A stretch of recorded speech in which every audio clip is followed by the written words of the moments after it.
Este es un mensaje del pastor John MacArthur, traducido y predicado en español para el mundo de habla hispana.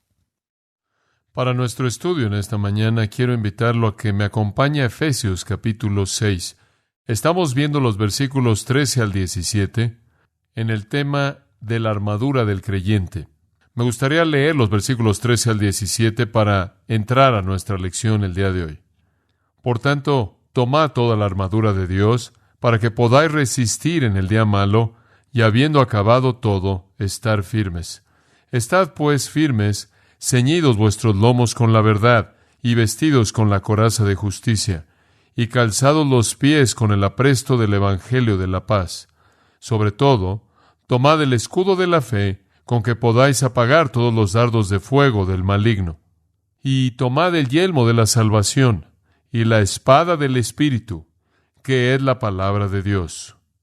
Hubo un tiempo en la vida de Martín Lutero, cuando su conflicto con Satanás se volvió tan real, que casi adoptó una manifestación física, con el resultado de que, en enojo en contra de Satanás, Martín Lutero tomó su tintero y se lo arrojó al diablo. Se rompió y manchó de tinta su pared, y la mancha se quedó por muchos años, recordándole a mucha gente lo vívido que el conflicto fue en su propia vida. No es menos real en nuestras vidas, aunque quizás no tengamos la intensidad espiritual de un Martín Lutero para verlo como tal. El creyente y Satanás están en un combate mortal. Versículo 12 de Efesios 6 dice que tenemos lucha, y el verbo es un término describiendo un combate mano a mano de vida o muerte. Ahora, Dios tiene propósitos tan altos y santos y sublimes y grandes y gloriosos para el creyente, que nos llama a caminar de una manera que nos aparta del sistema. Estos son propósitos que le hacen a Dios digno de su propia gloria. Pero por otro lado, Satanás continuará haciendo todo lo que pueda hacer por estorbarnos para que cumplamos los propósitos de Dios. Y como consecuencia hay guerra en la vida del creyente. Yo creo que la guerra realmente comienza en el momento de salvación, inclusive antes de la salvación, conforme la palabra viene con el mensaje del Evangelio. Según las palabras de nuestro Señor, Satanás intenta arrebatarla para que una persona no pueda responder. Y cuando nos convertimos en un creyente y somos pequeños niños, por así decirlo, en fe, Él nos envía una inundación de doctrina falsa para llevarnos por doquier de aquí para allá y alejarnos de la verdad. Él nos sitia y nos ataca y nos acusa de manera incansable a lo largo de nuestra vida. Usted regresa al punto en el tiempo en el que usted ve a Jesús entrar al mundo, y Satanás hace lo que puede porque Herodes asesina a Jesucristo. Él hace lo que puede durante la vida misma de Jesucristo para matarlo, ser empujado desde un peñasco crucificado, y Jesús conquista sus esfuerzos. Usted descubre que en el libro de los Hechos, conforme la iglesia comienza a llevar el mensaje de Jesucristo, el diablo lo resiste a lo largo del proceso. Pablo comienza sus viajes misioneros para extender el evangelio al mundo, y él se encuentra con magos y hechiceros y personas poseídas por demonios tratando de estorbar el esfuerzo. Pedro, en el día de Pentecostés, enfrenta hostilidad, y de ahí en adelante la persecución se desata en contra de esa iglesia. El Sanedrín son llamados a cuestionar a estas personas y les piden que guarden silencio. Y a lo largo del Nuevo Testamento y los Evangelios, esto es resistido por Satanás. Finalmente, cuando la iglesia nace en términos de sus raíces y tiene un cimiento y comienza a marchar a lo largo de los siglos, desde el tiempo en el que conocemos como el año de nuestro Señor, los primeros 3 siglos están inundados de persecuciones en contra de la iglesia, la muerte de cristianos, el martirio de aquellos que aman al Señor, y después entramos al terror de la Edad Oscura, en la cual el testimonio entero del Evangelio se vuelve casi apagado, excepto por unas cuantas velas de grupos fieles que creyeron la verdad a lo largo de esa época. Finalmente, en el tiempo de la Reforma, la luz vuelve a brillar y oímos el Evangelio resonando de manera fuerte y clara, conforme el nacimiento de la iglesia protestante se lleva a cabo. Y después hay una guerra a ese nivel entre el romanismo y la iglesia protestante. Finalmente llegamos a nuestro propio día, y el protestantismo está bastante extendido y el evangelio es conocido, y viene la infiltración del modernismo y del liberalismo y de la neortodoxia, y la psicología y todas estas otras cosas, por no decir nada de los ataques del comunismo y humanismo y materialismo y hedonismo y todas estas cosas, de tal manera que vemos desde el principio mismo, a lo largo de la historia, una batalla terrible entre Satanás y el Evangelio de Cristo. Y no es solo una batalla de movimientos, no es solo una batalla de ideologías, es una batalla en la vida de todo individuo, conforme Satanás ataca la obra de Dios que él intenta llevar a cabo en la vida de sus hijos. Entonces hay una guerra, y esa es la razón por la que Pablo cierra Efesios como lo hace. Claro que tenemos los recursos en los primeros 3 capítulos, claro, sabemos cómo debemos andar de una manera digna en los siguientes capítulos, pero va a haber resistencia, y esa es la razón por la que él cierra como él cierra. Satanás se opone a todo lo que Dios hace. Por ejemplo, Jesús revela la verdad. Juan 1:17 dice, Él está lleno de gracia y verdad. Y Satanás la encubre. En Juan 8:44 dice que Él es un mentiroso y padre de mentiras. Entonces Jesús está revelando la verdad y Satanás está ocultándola. Por otro lado, la Biblia nos dice en Juan 5:24 que Jesús da vida. Él dice, el Padre le ha dado vida a Él y Él le da vida a quien Él quiere. Y Satanás en Juan 8:44 Él es llamado un homicida. Él quita la vida. Y en Hebreos 2:14 se dice de Él que tiene el poder de la muerte. Y entonces Jesús da vida y Satanás quita la vida. Jesús revela la verdad y Satanás la oculta. Jesús produce fruto espiritual, según Gálatas 5:22. Jesús produce en nuestras vidas amor, gozo, paz, paciencia, benignidad, bondad, fe, mansedumbre y templanza. Y Satanás produce fruto carnal, y también está enlistado en Gálatas 5. El fruto de la carne es fornicación, inmundicia, lascivia, idolatría, hechicerías, odio, enemistades, celos, iras, divisiones, herejías, envidias, homicidios, embriagueces, orgías, etc. Jesús, la Biblia dice, nos prueba para que podamos madurar. Santiago 1 dice que la prueba de nuestra fe nos hace perfectos, mientras que Satanás nos tienta para destruirnos. Él anda alrededor, dice Pedro, como león rugiente buscando a quien devorar. Entonces, por un lado, Jesús revela la verdad, Satanás la oculta. Jesús produce vida, Satanás quita la vida. Jesús produce fruto espiritual y Satanás produce fruto carnal, malo y vil. Jesús nos prueba para hacernos maduros y Satanás nos devora para destruir. En Juan 8 usted tiene esta afirmación, que si conoce al Hijo, el Hijo lo liberará. Usted tiene en 2 Timoteo 2:26 el hecho de que Satanás lo hace usted un esclavo. En 1 de Juan 2:1 Jesús defiende al creyente. Si alguno pecare, abogado tenemos para con el Padre, Jesucristo el justo. Pero en Apocalipsis 12:10 el diablo nos acusa. Entonces usted tiene este conflicto tremendo que se está llevando a cabo todo el tiempo entre Dios y Satanás en la vida de un creyente. Ahora, ¿cómo vamos a ganar? ¿Cómo vamos a conocer la victoria? ¿Cómo vamos más allá de nuestras dudas? ¿Cómo nos elevamos por encima de nuestros pecados? ¿Cómo superamos nuestras indiferencias? ¿Cómo alcanzamos el nivel de vida espiritual al que Dios nos llama? ¿Cómo caminamos de una manera digna de un llamado elevado, un llamado celestial? ¿Cómo derrotamos a Satanás? ¿Cómo llegamos a obtener la victoria? Bueno, la Biblia nos da soluciones. De hecho, el Nuevo Testamento nos da varias respuestas clave. Y quiero que usted las escuche. Esta es una pequeña mini teología de cómo un creyente enfrenta a Satanás. Y por cierto, esto es lo que la Biblia enseña acerca de cómo usted enfrenta a Satanás en su propia vida.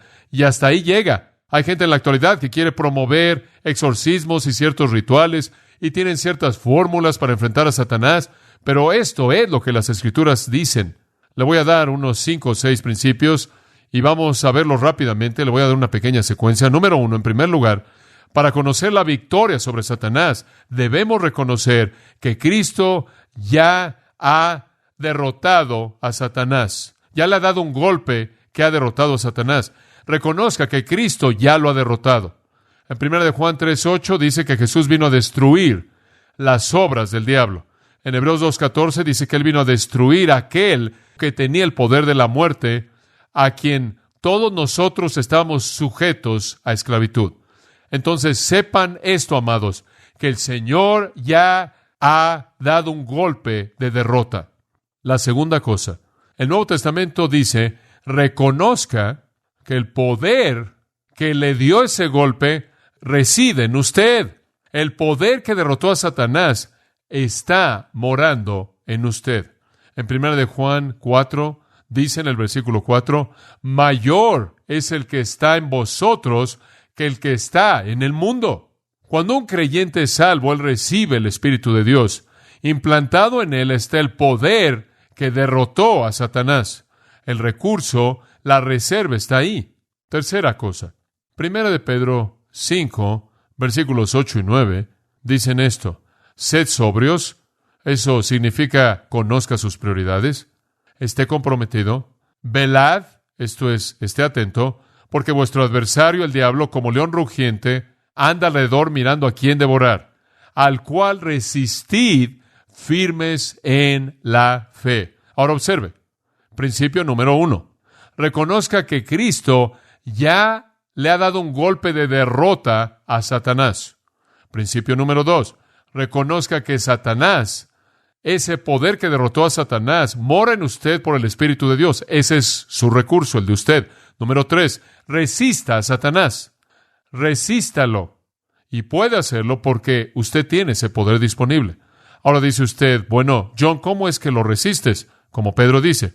Bueno, veamos Efesios 4:27. Eso nos va a dar otro concepto. Efesios 4:27 nos dice cómo resistimos a Satanás, expresando su poder en nuestras vidas. Efesios 4:27 simplemente dice esto. Ni dad lugar al diablo. Simplemente usted nunca le dé a él un lugar. Es bastante simple, no le dé lugar. Ahora, la implicación del versículo es que si usted tiene un lugar es porque usted se lo dio, ¿verdad? De tal manera que su voluntad es la clave. Ahora regresemos de nuevo. Comience a reconocer que el golpe mortal ya ha sido dado. Después pasa, en segundo lugar, al hecho de que el poder que dio ese golpe mortal reside en usted. Esté alerta, entonces, en resistir sus esfuerzos. ¿Qué significa eso? No le dé lugar alguno a Satanás en su vida. Dice usted, muy bien, ¿cómo evito hacer eso? ¿Cómo es que evito darle lugar a él? ¿Cómo es que me mantengo, como dice 2 Corintios 2:11, cómo es que me guardo de darle ocasión a él una ventaja? La respuesta es esta, 2 Corintios 2:11. No seáis ignorantes de sus estrategias. Muy bien, ¿quiere usted no darle un lugar? Entonces esté consciente del punto del que va a atacar. Cierre la ventana. Póngale la llave a la puerta. Asegúrese de que no es ignorante usted de sus estrategias. Dice usted, bueno, ¿cuáles son sus estrategias? Primero de Juan dice porque todo, eso es correcto, la palabra todo, porque todo lo que está en el mundo, los deseos de la carne, los deseos de los ojos y la vanagloria de la vida, no viene del Padre, sino del mundo. ¿Cómo es que Satanás lo ataca a usted? Los deseos de los ojos, los deseos de la carne y la vanagloria de la vida. Esa es su estrategia. Entonces, si usted no es ignorante ahí, usted cierra la puerta a los ojos, usted cierra la puerta a los deseos de la carne, usted cierra la puerta a los deseos de los ojos, usted cierra la puerta a la vanagloria de la vida, usted no le va a dar lugar a Satanás, y si no le da lugar a Satanás, usted va a resistir que le entre a su vida. Aquí hay otro pensamiento. Si usted no le va a dar lugar al diablo, eso significa que tiene que estar consciente de sus estrategias. No puede ser ignorante. Y en segundo lugar, cuando lo vea venir, huya. 2 de Timoteo 2:22 dice, huye de las pasiones juveniles, huye de la tentación y sigue la justicia, dice. Ahora, esta es una fórmula bastante simple. Permítame volverlo a decir para que lo entienda. Reconozca el golpe mortal que ya se le ha dado por el poder de Cristo. Reconozca que el poder reside en su vida. Por lo tanto, resista al diablo, lo cual significa no le dé lugar en su vida a él. Usted hace eso, número 1, al no ser ignorante de sus estrategias, y 2, cuando vienen al huir de ellas. Dice usted, bueno, John, ¿cómo es que te orientas para hacer esto? Ese es 2 de Corintios 10:3. 2 de Corintios 10:3. Porque aunque andamos en la carne, no luchamos según la carne. Lo que Pablo está diciendo es que somos seres humanos, pero nuestra batalla no es una batalla humana. Somos criaturas físicas, pero nuestra batalla no es una batalla física. Versículo 4 de 2 de Corintios 10. Porque las armas de nuestra milicia no son carnales. No estamos peleando una batalla humana. Los hombres realmente no son el enemigo. La batalla realmente no es a nivel humano, a nivel carnal. Nuestras armas no son simplemente carnales, sino que son poderosas en Dios. En otras palabras, tenemos una batalla espiritual que demanda armas espirituales. Ahora, ¿cómo vamos a usar estas armas? ¿Cómo vamos a saber que podemos estar conscientes de sus estrategias, que podemos huir de sus tentaciones y que podemos resistir sus ataques? ¿Y cómo podemos estar seguros de que no le vamos a dar lugar en nuestras vidas? ¿Cómo vamos a apropiarnos del poder? Al final del versículo 5 simplemente dice, llevando cautivo todo pensamiento a la obediencia de Cristo. Ahora escuche, esa es la nota final en nuestra pequeña teología breve. para que podamos saber que Cristo le ha dado un golpe mortal a Satanás, para que podamos saber que ese mismo poder reside en nosotros, para que podamos resistir a Satanás, no darle lugar a su entrada, no ser ignorantes de sus estrategias, huir sus tentaciones. Debemos llevar todo pensamiento cautivo a la obediencia de Cristo. En otras palabras, nuestra mente debe estar controlada por la palabra de Dios mediante el poder del Espíritu de Dios. No hay atajos, amados, para la vida cristiana eficaz, victoriosa.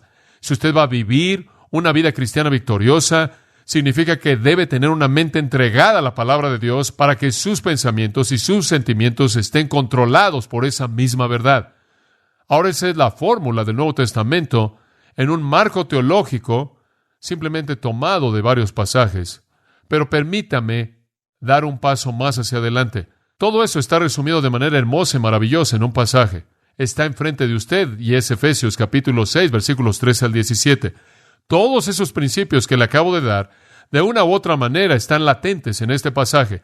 Todos están aquí, todos están disponibles y están presentados de manera hermosa en esta obra maestra de cómo un creyente gana la guerra contra las fuerzas del infierno.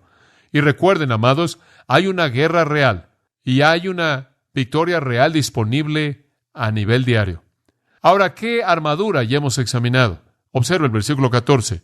En primer lugar, dijimos que conforme Pablo ve al cristiano y su guerra con Satanás, él ve en su mente a un soldado romano que está listo para la batalla. Y todo lo que hace un soldado romano para prepararse a sí mismo sugiere en la mente de Pablo imágenes que pueden ser traducidas en la batalla del cristiano con Satanás. Y comienza entonces a hacer la comparación. Y así como un soldado romano usa un cinto en el cual él mete toda la túnica que está suelta, y realmente lo que está haciendo en ese punto es hacer un compromiso con la batalla, con pelear. Es su preparación, es estar listo, es expectativa, es sinceridad, es un compromiso con la batalla de lo que está hablando. Pablo ve eso en el cinto de la verdad. Habiendo ceñido vuestros lomos con la verdad, versículo 14 dice, y para un creyente debe haber un compromiso con la verdad. Debe haber un compromiso con pelear la batalla, vivir la vida, hacer la dedicación necesaria y consagración para ganar la batalla. Y entonces comenzamos nuestro estudio con una mirada al nivel de compromiso demandado, requerido para ganar. En segundo lugar, y en nuestro último estudio, vimos la siguiente parte de la armadura en el versículo 14 también, y habiéndose puesto la coraza de la justicia.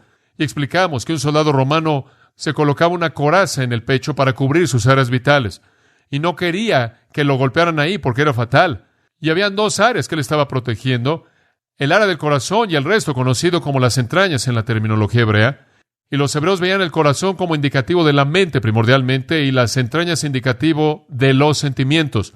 Y entonces el creyente protege su mente y sentimientos, porque esas son las áreas donde Satanás tienta. Él tienta su pensamiento y su sentimiento. Él quiere extraer el pecado de usted, inducir el pecado en usted mediante pensamientos malos y sentimientos malos. Y entonces debemos proteger esas áreas, y las Escrituras dicen que protegemos esas áreas con la coraza de la justicia. Y conforme vivimos una vida santa, conforme vivimos un tipo de vida justa, consagrada, apartada, entonces protegemos nuestras áreas vitales del ataque terrible, horrendo de Satanás. Y lo resumimos la última vez diciendo que diariamente necesitamos vivir de manera santa, diariamente para ser justos. Diariamente necesitamos vivir una vida en donde si hay pecado en nuestras vidas, confesamos, nos arrepentimos y lo dejamos. Está el mandato del Nuevo Testamento en 1 Pedro 1:16. Oímos el clamor: sed santos porque yo soy santo, dice Dios. En 2 Corintios 7:1 Pablo dice: limpiándonos de toda inmundicia de la carne y perfeccionando la santidad en el temor de Dios. En Colosenses capítulo 3 oímos a Pablo decir: haced morir las obras del cuerpo. Y después él enlista todas las cosas malas. Y en 1 Tesalonicenses 5 habla de eliminar toda forma de maldad de nuestras vidas. Pero quizás el pasaje más claro y simple de todos para ilustrar la coraza es Romanos 13:11.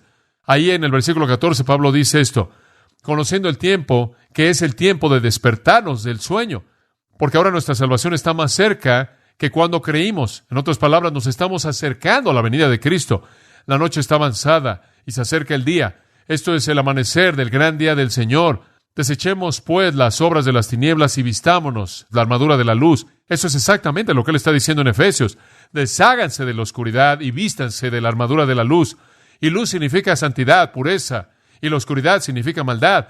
Entonces, despojándonos, quitándonos las obras de las tinieblas, vistámonos de la armadura de la luz. Esa es la coraza. Después él dice, andemos honestamente. Ese es el cinto del compromiso. Ese es el cinto de la verdad, sin hipocresía, comprometidos con ganar, como de día, dispuestos a ser expuestos, porque somos justos e íntegros conforme peleamos por el Señor.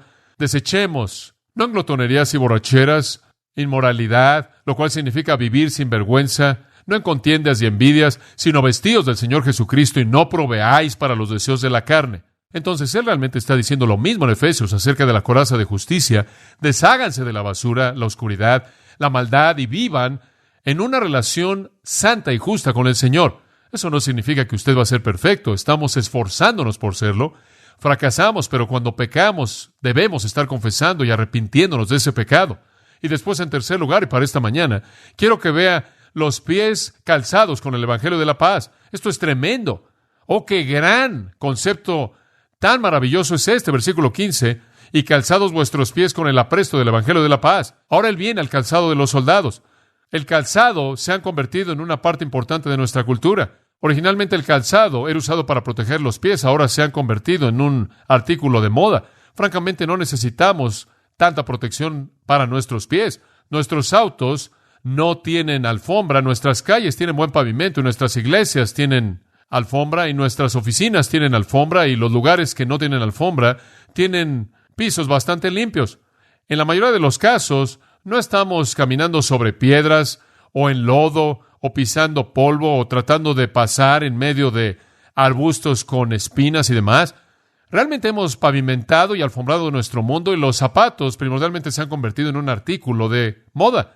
Entonces, no necesariamente podamos entender el retrato de manera tan clara como debiéramos, a menos de que entendamos lo terrible que era el terreno en ese entonces, lo penetrantes que eran las espinas y las cosas que estaban en el piso, lo difícil que sería estar caminando sobre las piedras y las rocas y todo lo demás en esas partes del mundo.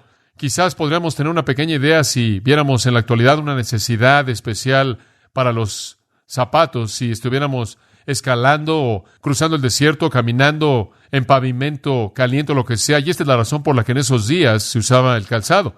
En la actualidad también tenemos zapatos para todo tipo concebible de deporte.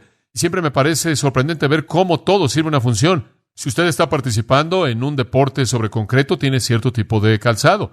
Si usted va a estar sobre polvo, es otro tipo de calzado. Noto que inclusive para el tenis, dependiendo del tipo de superficie sobre la cual esté jugando, algunas canchas de pasto en Wimbledon, algunas canchas de arcilla, algunas canchas de concreto, algunas de hule, todo tiene que tener un tipo diferente de suela. Y tienen cierto tipo de calzado para pisos de madera y otro tipo de calzado para otros pisos. Hay diferentes tipos de zapatos para correr dependiendo si usted está corriendo en una pista con algo de hule u otro material y así sigue. Y ahora usted va a su centro comercial y usted ve una tienda ahí y creo que le llaman Foot Locker, el vestidor del calzado. Sé que mis hijos van directamente ahí tan pronto como llegamos al centro comercial, fascinados con todas esas cosas. Tienen todos los zapatos para todas las razones. Le dije que estuve en el vestidor de Jerry Terrell la otra noche y vi su vestidor. Y habían 8 diferentes pares de tenis de béisbol ahí. Y yo le dije, ¿tienes muchos de estos? Dijo, sí, todo equipo tiene uno para cada superficie diferente. Toda superficie demanda un calzado diferente. Y yo me puedo identificar con eso. Me acuerdo una vez en la universidad, estábamos jugando fútbol americano y estábamos jugando ahí en el Tazón de las Rosas y había llovido por un par de semanas antes del juego y estaba bastante mal el suelo y claro, cuando se juega mucho en el campo hacia el final de la temporada, el césped primordialmente ya se acabó y después llueve y se vuelve simplemente algo problemático y lo que hacen es que pasan un pequeño carro por encima y lo pintan de verde para que se vea con pasto, pero realmente no hay mucho pasto. Y se veía bastante bien para nosotros, realmente no sabíamos cómo sería. Tenía 2 pares de calzado en fútbol americano, uno que tenía tacos largos para un mal terreno y el otro con los cortos, y pensé que estaría bien con los cortos. Los largos eran algo pesados, no me gustó eso, y entonces tomé los pequeños, los cortos, y fueron los equivocados. Tenía el calzado impropio, no era apropiado, realmente no lo descubrí hasta que dieron la patada de inicio y estaba allá atrás en la yarda 4, para recibir el balón y regresarlo, y llegó el balón del aire y conforme lo recibí, di unos 2 pasos y terminé aterrizando en mi hemisferio del sur, enfrente del mundo entero, y estaba ahí sentado con el balón gentilmente cuidado por mis piernas, mientras que 21 personas se me quedaron viendo, ninguno de los cuales ni siquiera me tocó. Me caí totalmente solo. Me senté ahí en la yarda número 6, mientras que todos comenzamos como un equipo desde la profundidad de nuestro propio territorio, y me di cuenta, ¿sabes una cosa? Debería haberme puesto los otros zapatos. Inclusive traté de ir a la banca para que alguien que no estaba jugando con tanta frecuencia como yo quisiera cambiar conmigo, pero nadie quiso cambiar, y entonces me resbalé por todo el campo. Tenemos razones para las cosas que tenemos. Los zapatos proveen cierta función, y esto es especialmente verdad en la guerra. Si es importante en el deporte, se puede imaginar cuánto más importante sería si usted estuviera peleando por su vida. Y un soldado romano no se metía en una batalla con un calzado simple de piel, con una suela lisa. Se estaría resbalando y cayendo por todos lados. Él podría estar tratando de subir por una roca para pelear contra un hombre, y él se resbalaría ahí por las rocas, y entonces tenía que tener un calzado especial, y era muy importante, porque en la batalla esto podría salvarle la vida, posiblemente. También tenían que tener un tipo especial de calzado que durara para las marchas largas, porque cubrían cantidades tremendas de terreno. Recordará usted leyendo acerca del ejército romano, recordará leyendo acerca de las marchas largas de César, y muchas guerras han sido perdidas porque los soldados no tuvieron el calzado adecuado.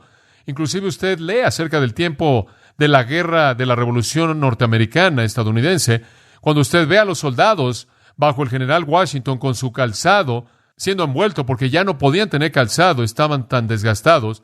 Han habido otros puntos en la historia humana en donde las batallas han sido perdidas porque no podían proteger los pies de los soldados de que se congelaran o se lastimaran o se hirieran. También en el tiempo de las guerras romanas había una costumbre común. En la actualidad tenemos campos de minas para atrapar a los ejércitos que se acercan. En esos días, sabiendo que un ejército venía detrás de cierto ejército, ellos colocaban en el suelo palos que estaban afilados a un punto de ser una navaja, enfrentando ese ejército, esperando perforar los pies de los soldados que iban avanzando. Y entonces, para protegerse a sí mismos, los soldados romanos usaban una bota que tenía una suela pesada que no podía ser perforada, porque si sus pies eran perforados no podían caminar, y eso podía debilitar al soldado entero. Y usted sabe, él podía ser quizás el mejor soldado que había, él podía tener la fuerza más grande y todo eso, pero si sus pies estaban lastimados, la planta de sus pies, él estaba aniquilado.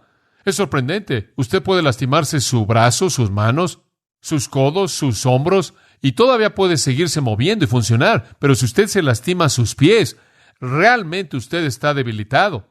Y entonces trataban de perforar sus pies. También en la batalla usted podrá ser el hombre más fuerte que vive, usted podría tener la mejor espada que hay, pero si usted no se puede poner de pie, usted está en serios problemas. Y entonces era de tal importancia el calzado que esto es lo que usaban. Usaban una especie de semibota con una suela gruesa que tenía una especie de clavos así, y estaba amarrado de esta manera a sus pies, y después tenían tiras que se amarraban en toda dirección, de tal manera que estaba tremendamente apretada, adhiriéndose a su pie. En la parte de abajo tenían una especie de clavos, como pequeños pedazos de metal que salían de la parte de abajo, como en fútbol americano, o un zapato para atletismo, o un zapato de béisbol, para que pudieran pararse en la tierra.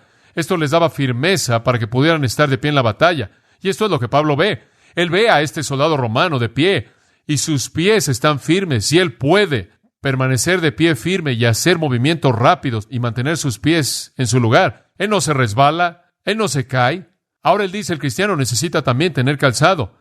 Usted puede salir ahí, usted sabe, y puede tener ahí su cinto todo apretado, hombre, está comprometido, y puede tener su coraza en su pecho, y puede estar viviendo una vida santa y justa como el Señor quiere, pero a menos de que pueda estar de pie, usted se va a caer, y entonces debe tener una base sólida. Ahora regresemos al versículo 15 y veamos los puntos específicos.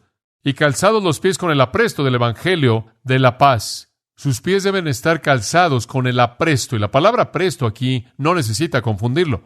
Probablemente se oye un poco rara la manera en la que es traducida. Simplemente significa listo o equipado. Y lo que él está diciendo es que sus pies deben estar listos. Al tener el calzado puesto, eso es lo que él está diciendo.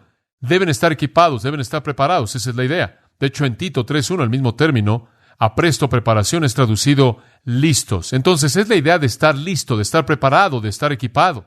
Nuestros pies deben estar equipados, deben estar calzados de manera apropiada para la batalla. Ahora, la mayoría de la gente que lee esto y muchos comentaristas que han escrito acerca de esto suponen que tiene una referencia al ir a predicar el Evangelio de la paz. Hombre, tengo mis zapatos del Evangelio puestos y voy a salir a predicar. Y básicamente sacan eso de Romanos 10:15, porque en Romanos 10:15 cita Isaías 52:7, escrito está: cuán hermosos son los pies de los que predican el Evangelio de la paz y traen las buenas nuevas de cosas buenas. Cuán hermosos son los pies de los que predican el Evangelio de la paz. Tiene usted la misma frase ahí, el Evangelio de la paz. Y entonces en el mensaje de Pablo en Romanos 10:15, cuando él dice, ¿cómo irán sin un predicador y cómo predicará alguien a menos de que sea enviado? Y entonces, por lo tanto, cuán hermosos son los pies de aquellos que salen y predican el Evangelio de la paz. Ahora, el Evangelio de la paz, escucha esto, es algo que debe ser predicado, no hay duda. Es algo que debe ser llevado y predicado. De eso está hablando Romanos 10. No es de lo que Efesios 6 está hablando. Efesios 6 no tiene nada que ver con predicar, no tiene nada que ver con salir a ningún lugar. ¿Cuál es la primera palabra en el versículo 14? ¿Cuál es? Estad, pues, firmes. Esa es la primera frase. Esto no es salir, es estar de pie, de lo que está hablando el apóstol. Y el punto aquí no es evangelizar a los perdidos. El punto aquí no es predicar el evangelio. El punto aquí es pelear contra el diablo. Esto no es evangelismo a un incrédulo. Esto es conflicto para el cristiano. Él no está hablando de ir a ningún lugar y predicar. Él está hablando de estar de pie en donde está y pelear contra el diablo. La idea es mejor expresada en las palabras de 1 Corintios 16:13. Estad firmes en la fe. Estad firmes en la fe. Versículo 11. Para que podáis estar firmes. Ese es el punto. Versículo 13.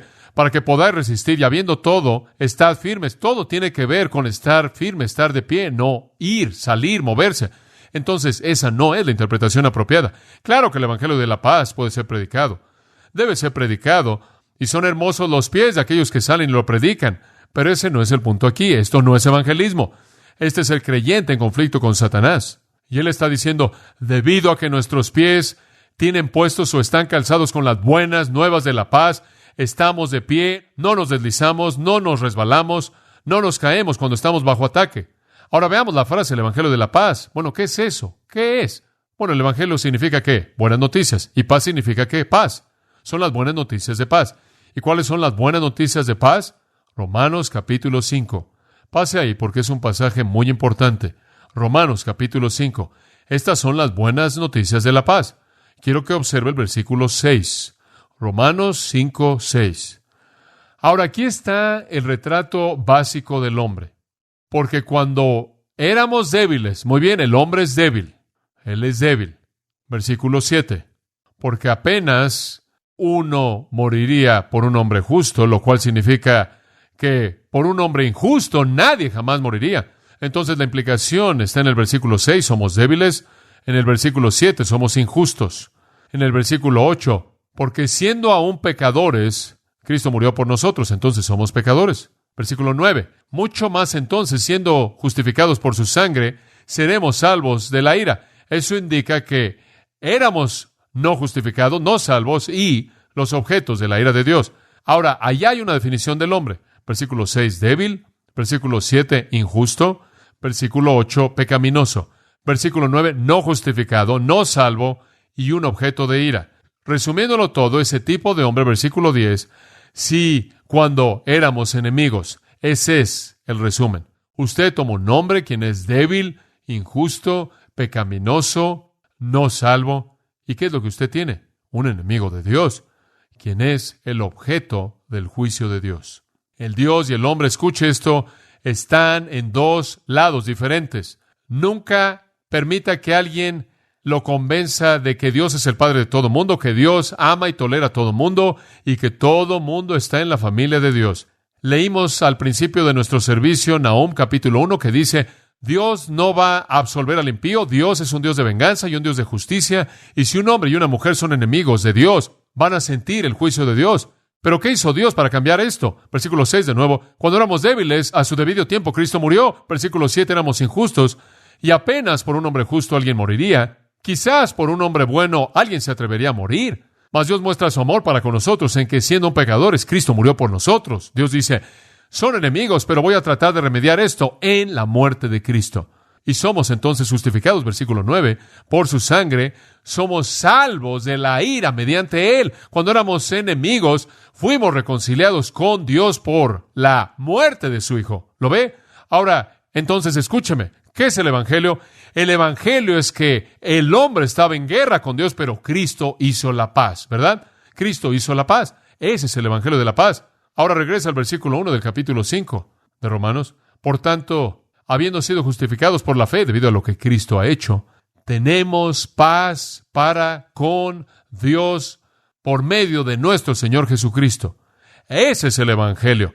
El Evangelio es que el hombre y Dios estaban en guerra y Dios estaba en el lado contrario contra el hombre, como Jesús dijo, si no estás conmigo, ¿estás qué? ¿Contra mí? En el libro de Apocalipsis el Señor dice, vendré contra ti, pelearé contra ti con la espada de mi boca. Entonces el hombre es un enemigo de Dios, sin embargo Cristo viene y hace de la paz una realidad.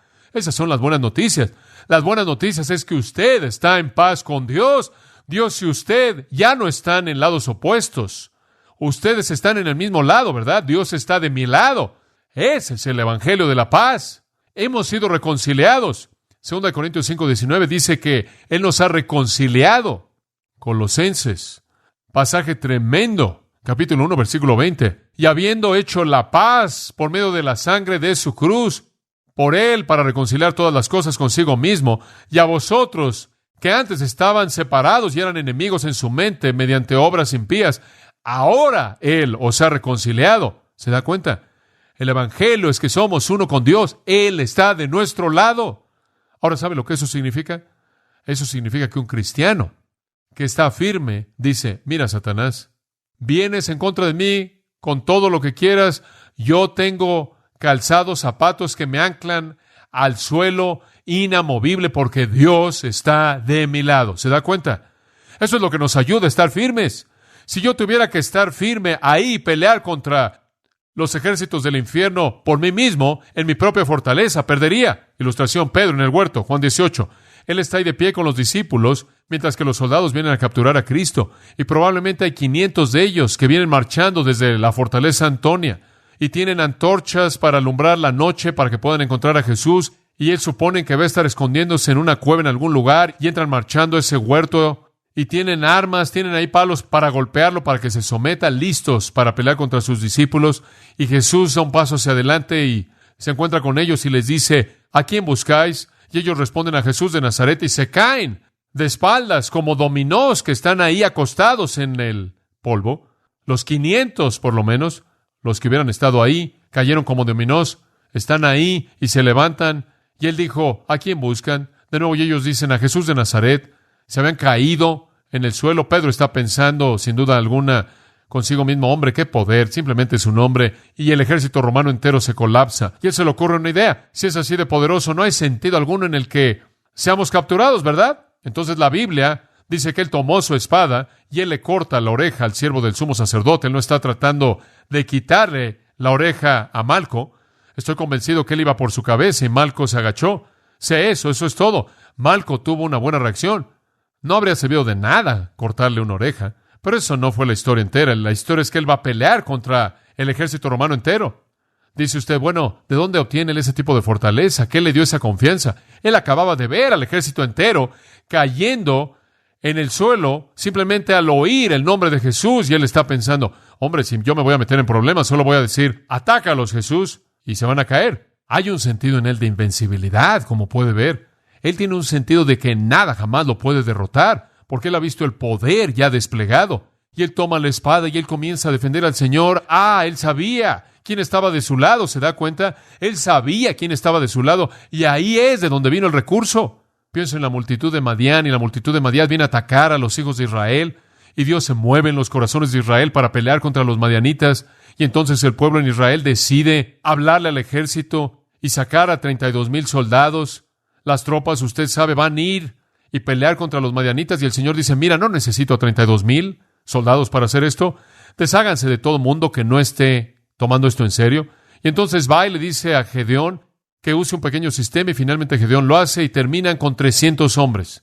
Y el Señor dice, muy bien, ustedes 300 van a derrotar a el ejército de Madián. Todo mundo saque un contenedor y una trompeta y una vela. Sí, he estado ahí y he dicho, y he pensado, eso es un poco raro. Súbanse a una montaña y vayan en contra del ejército madianita desde el valle. Y cuando yo les diga qué hacer, y cuando yo les diga, toquen la trompeta, rompan el contenedor y van a tener la vela y vamos a ganar la batalla. ¿Y sabe lo que pasó? Lo hicieron. Y el ejército de Madián se levantó y se mataron los unos a los otros. Escuche, Gedeón sabía quién estaba de su lado. Como puede ver, él sabía quién estaba de su lado. Pedro y Juan entraron al Sanedrín y dijeron, no nos importa lo que digan, vamos a servir a Dios. Y no tenían temor, ellos sabían quién estaba de su lado. El apóstol Pablo hizo lo mismo, predicó valientemente a Jesucristo porque él conocía sus recursos. Él estaba en paz con Dios, Dios estaba de su lado, ¿se da cuenta? Y en eso estamos de pie firmes. Y le puedo decir a Satanás, adelante lo que quieras. Yo puedo decir lo que tú tengas que arrojarme, no tengo en absoluto temor alguno porque Dios está de mi lado. ¿Sabe una cosa? Sabiendo lo que sé, si no fuera cristiano y no tuviera a Dios de mi lado, yo tendría miedo todo el tiempo, estaría aterrado. Escuche, usted puede estar firme, con confianza absoluta. Hace unos 8 años atrás, cuando enseñé el libro de Efesios por primera vez, le conté una anécdota. Lo voy a repetir. Cuando estuve en secundaria, en 7º año, tenía un pequeño amigo llamado Roger. Roger era un niño bajo de estatura. Ambos estábamos en 7º año. Y Roger, en cierta manera, se veía como alguien de 4º año. Realmente no se había desarrollado mucho. Él era algo así como llenito. Se veía algo así como el hombre de Pillsbury que usted le mete el dedo. ¿Me entiende? Él era algo así como gordito y bonito y se veía como un niño tierno. Y Roger era mi amigo porque yo era el hijo del pastor y él estaba en la iglesia también. Y éramos amigos de escuela dominical y entonces, usted sabe, caminábamos por esta secundaria que era bastante difícil en su ambiente. Esta era una secundaria bastante difícil. Teníamos peleas de cuchillos todo el tiempo. Y en el baño de los niños, cuando usted entraba, ellos tenían una caja de fusibles. Y allí en la caja de fusibles, los muchachos la abrían y dejaban cigarros de marihuana prendidos. Y todo el mundo entraba y fumaba un poco. Y esto era en 1950, no sé, en algún punto en los 1950s. Pensamos en las drogas como algo muy moderno. No. Pasaba todo el tiempo en ese entonces. Los jóvenes estaban drogados todo el tiempo. Teníamos un estacionamiento para los jóvenes que llegaban a la escuela en su carro. Llegaban en su coche. Usted sabe porque ya eran tan grandes. Herbie tenía 18 años de edad y tenía su propio auto y él estaba en nuestro grupo. Realmente era una escuela muy difícil y habían peleas constantemente todo el tiempo. Llegó al punto en el que por alguna razón les gustaba molestar a Roger. Simplemente por la manera en la que se veía, invitaba ese tipo de molestia. Y entonces íbamos caminando y siempre estaban gritándole a Roger y lo molestaban. Me acuerdo que esto pasaba continuamente. Estos jóvenes siempre estaban en problemas por usar sus pantalones demasiado bajo en esos días, ¿me entiende? Y el señor, que era el subdirector, siempre los sorprendía y les levantaba los pantalones y les ponía un cinturón grande en su cintura. Los hacía usar tirantes para avergonzarlos. Usted sabe, ¿me entiende? Y esto simplemente los molestaba aún más y entonces siempre estaban enojados. Y un día, esto era muy común, íbamos caminando y se acercaron y nos pegaron en la espalda. E hicieron que se nos cayeran todos los libros, porque íbamos cargando los libros abajo del brazo y ellos los patearon. Eran unos 6 jóvenes que nos hicieron esto y simplemente los patearon conforme iban caminando y ahí por el pasillo y siguieron pateándolos hasta que cayeron los libros allí en los arbustos y ninguno de los dos podíamos defendernos contra esto.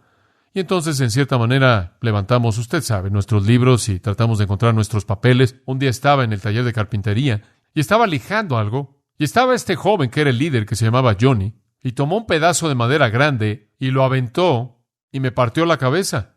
Me tuvieron que meter puntadas y demás. Y entonces, esto era algo serio. No sé lo que hicimos, pero simplemente nos molestaban. Y esto pasaba todo el tiempo.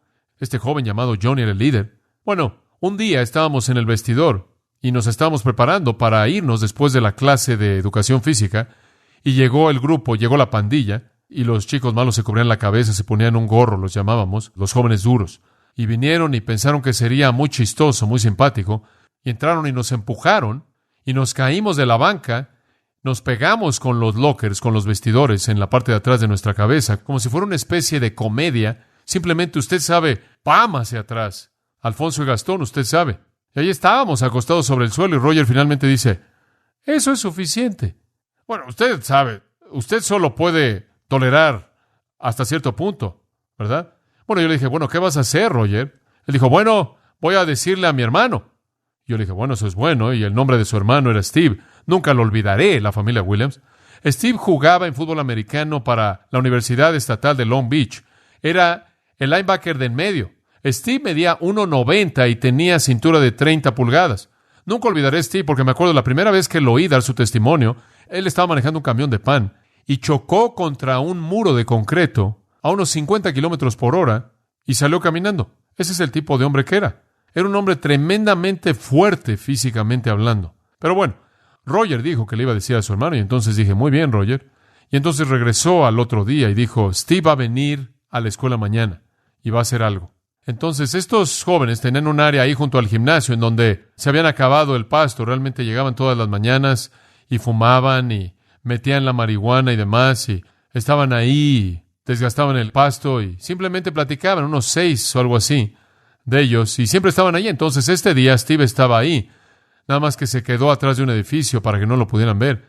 Y estábamos a unos 15 minutos de empezar la clase ese día. Y Roger y yo en cierta manera estábamos ahí platicando, esperando ver lo que iba a pasar, y entonces Roger gritó y dice, oye, le dice a Johnny, ven aquí. Y entonces se estaban riendo y realmente pensaron lo vamos a aplastar, y este Johnny viene y tenía hasta antecedentes penales. De hecho, más adelante es algo triste. Más adelante terminó siendo matado en algún tipo de robo o algo así. Pero bueno, él llegó aquí aparentando ser muy fuerte y se estaba riendo y burlándose de Roger. En ese punto Steve salió de atrás del edificio y se acerca a Roger y le dice, ¿cuál? Y Roger dice, ¿ese? Y en ese punto Steve se acercó a este joven. Nunca lo olvidaré. Esto es exactamente lo que pasó. Simplemente levantó al joven de la playera. Lo levantó. De un puñetazo le tiró 4 dientes. Simplemente aplastó su nariz, sus 2 dientes de adelante y no sé los demás. Y después lo levantó y claro, el joven estaba inconsciente. Lo levantó y había una reja enfrente de la pared del gimnasio y lo aventó por arriba de la reja en contra de la pared y terminó atrás del arbusto. Y después le dijo al resto de sus amigos, no vuelvan jamás a volverse a meter con Roger. Y se fue. ¿Quieres saber lo que pasó en nuestra secundaria? Roger dominaba. No había duda. Roger estaba a cargo de la secundaria de Downey del Norte. ¿Sabe por qué? Porque Roger tenía recursos. ¿Sabe una cosa? Es tremendo saber que Jesucristo dijo, no me avergüenzo de llamarles hermanos míos. No me avergüenzo de llamarles mis hermanos. Es algo grandioso saber que Él está de nuestro lado. Amén. Y cuando Satanás viene a atacar y nuestros pies están firmemente plantados en el piso sólido del Evangelio de la Paz, que dice, las buenas noticias es que no soy un enemigo. No estoy del otro lado. Dios está de mi lado debido a Jesucristo. Y entonces, sin importar lo que Satanás traiga, puedo, como el versículo 10 dice, fortalecerme en el Señor y en el poder de su fuerza. Y esa es la confianza de que sus pies tengan puestos el apresto del Evangelio de la Paz. Escuche, la victoria está disponible en su vida como cristiano. Simplemente responda a estas 3 preguntas conforme cierro. Número 1, ¿realmente quiero ganar? ¿Realmente quiero ganar? ¿Tengo puesto el cinto del compromiso? Pregunta número 2, ¿busco vivir una vida santa? ¿Tengo puesto una coraza en el pecho de la justicia? Y número 3, ¿soy valiente en la batalla porque mis pies están firmemente plantados en la confianza en Dios? Si usted anda por todos lados dudando del Señor y su fortaleza, usted va a perder. Pero si usted puede responder a esas 3 preguntas, sí, usted es un ganador. Y Dios va a hacer cosas emocionantes y revolucionarias con su vida para su propia gloria. Oremos. Padre, te damos gracias en esta mañana por la confianza que tu palabra nos da. Gracias porque Jesucristo murió por nosotros, de tal manera que ya no somos enemigos, sino amigos, de tal manera que ya no estamos lejos, sino hemos sido traídos a la familia, de tal manera que no estamos aislados, sino que fuimos hechos participantes de la naturaleza divina. Oh Dios, gracias por Jesucristo, quien pagó nuestro castigo, quien llevó nuestro juicio, quien recibió tu venganza y tu justicia, para que podamos conocer tu gracia admirable. Oh Señor, gracias por darnos los recursos, gracias por implantar dentro de nosotros el poder mismo que causó la caída de Satanás. Gracias por darnos en ese poder del Espíritu de Dios la fortaleza para resistir al diablo, para nunca darle un lugar ni ser ignorantes de sus estrategias y siempre huir de sus tentaciones, porque nuestros pensamientos son llevados a la cautividad de Jesucristo. Oh Dios, haznos obedientes a tu palabra y te agradeceremos por el privilegio en el nombre de Cristo. Amén. Usted ha escuchado a John MacArthur, maestro bíblico de Gracia a Vosotros. Para más información y acceso gratuito a todos los mensajes de John, así como una lista de libros incluyendo la Biblia de estudio, visite la página web en gracia.org.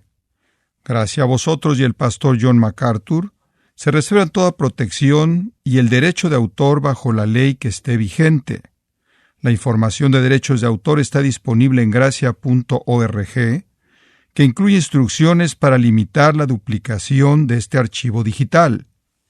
Gracia a Vosotros es una organización sin fines de lucro, dedicada a desarrollar recursos desde las enseñanzas del pastor John MacArthur, las cuales ofrecen la verdad de las Escrituras.